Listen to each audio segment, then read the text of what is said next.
Hello, friends. I am Chevy. Welcome to my shed. How are you today? How's life in your world? How's things where you are? I hope it's all great and wonderful and fantastic. Everything here is amazing, except for the fact that we're in the middle of like a really bad rainstorm right now with like flash flood warnings and all that sort of stuff. It's pretty great. So I posted something on Twitter today, and if you don't follow me on Twitter, you probably should. I tweet fairly frequently. I've tried to be more active on Twitter over the past year. And Twitter is kind of my place where I talk about life, where I talk about board games mostly, or gaming mostly. I don't really talk a whole lot about woodworking and stuff. My Instagram is more shop stuff and personal stuff. Twitter is more game stuff. But I've been thinking for a while now that I want to do another giveaway game. We've talked about my giveaway games previously, but I'll recap. In 2015, I did a Kickstarter for a game of my design called Pull, and that Kickstarter was successful, and after all was said and done, I had about $1,000 left over. And I didn't do that project to make money. I did that project as a research project. At that point in my board game career, I was published. I had several games in development with publishers, and I was doing a whole lot of blogging about publishing, and people asked a whole lot of questions about Kickstarter. It was a fairly new thing. No, it was 2014 when that happened. Yeah, 2014. Or maybe 2013. Pull, I think, happened in 2013. I think I fulfilled in 2014. Regardless, or I fulfilled in 2014, I don't know. Kickstarter was kind of newish. People were using it to launch their personal projects. There weren't a whole lot of big named companies on Kickstarter doing like pre-sales like they are now. But Kickstarter is basically just a pre-sale market now. So I wanted some experience. I did a game. I had $1,000 left over, and I felt bad about that because I wasn't really in it for the money. So I decided to do a game. I thought it'd be really fun to do a small batch game and give it away for free. So I reworked Scallywags, my pirate-themed game, into a card game called Me Booty, and I printed 100 decks of it with that money, and I took them to Gen Con, and I gave them to anybody that asked for one. And it was really fun. I had a blast. I had such a blast that I did it again the next year. I actually have a copy of that game called Madder Than a Hatter, and I gave this one away at Gen Con. Well, what's the date on here?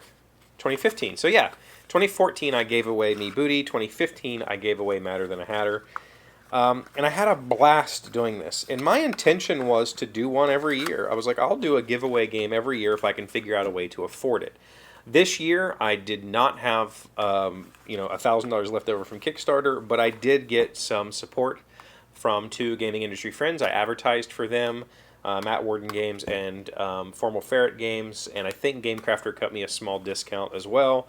And I was able to print this. I actually printed, I think, 150 copies of Madder Than a Hatter and gave them away at Gen Con 2015.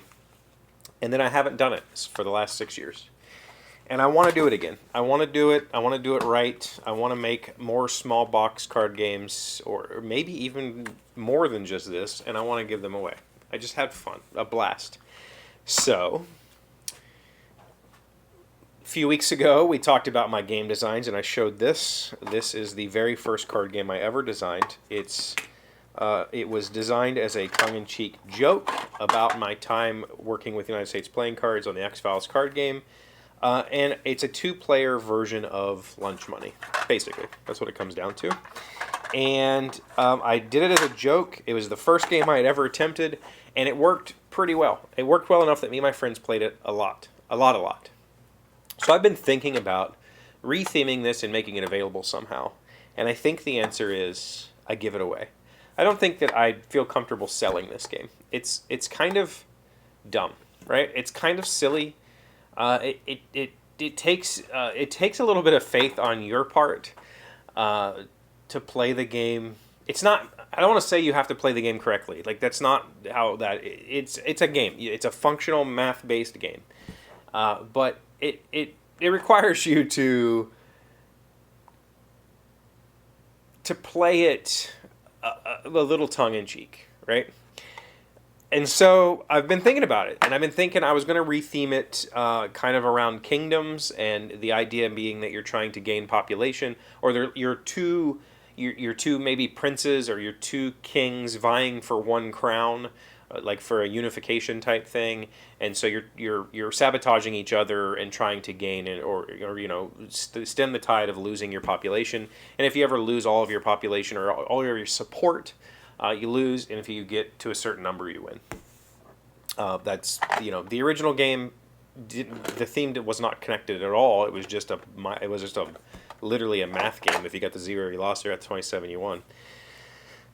But I'm thinking, so I started to sit down to do that, and I realized that theme doesn't fit with my art. My art is not good art. My art is fine. It's okay. I'm proud of this. This is Madder Than a Hatter.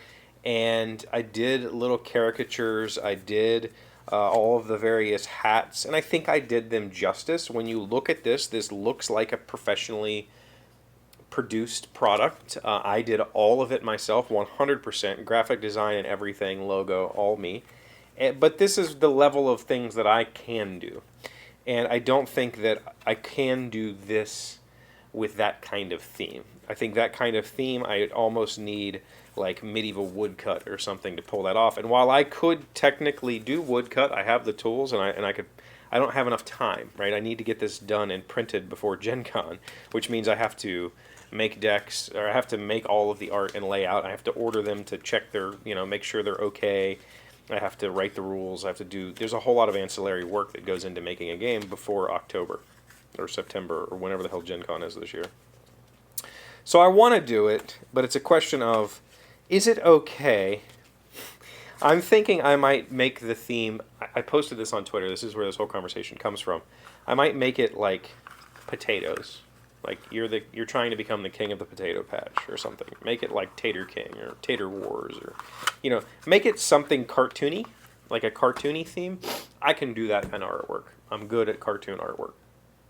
I feel comfortable trying to do cartoon artwork and trying to package it and making a product that's worth owning, right? That's worth seeking out. So,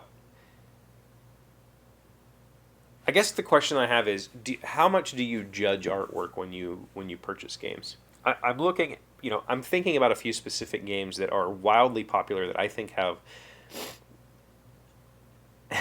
There is one game in particular that I've always thought had some of the most hideous graphic design and terrible illustrations I've ever seen, but it's also one of the most popular, successful board games today.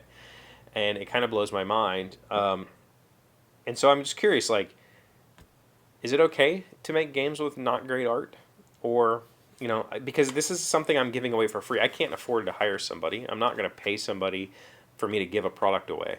I'm going to pay for the product, and I'm going to give the product away.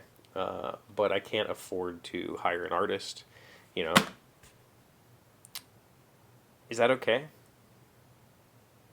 If I make Tater King and it's got some cartoony weird art about potatoes trying to become kings, would you seek me out at Gen Con trying to get a copy? Let me know in the comments. I've been working on it. I'd love to hear from you. I always love hearing from you. So, thank you for being here as always. Thank you for liking, commenting, subscribing, being amazing friends and wonderful people. I really appreciate you, and I'll see you again on Monday. Today's word you should know to sound smart is gambit. It is a noun meaning a remark used to redirect a conversation or a maneuver used to seek advantage.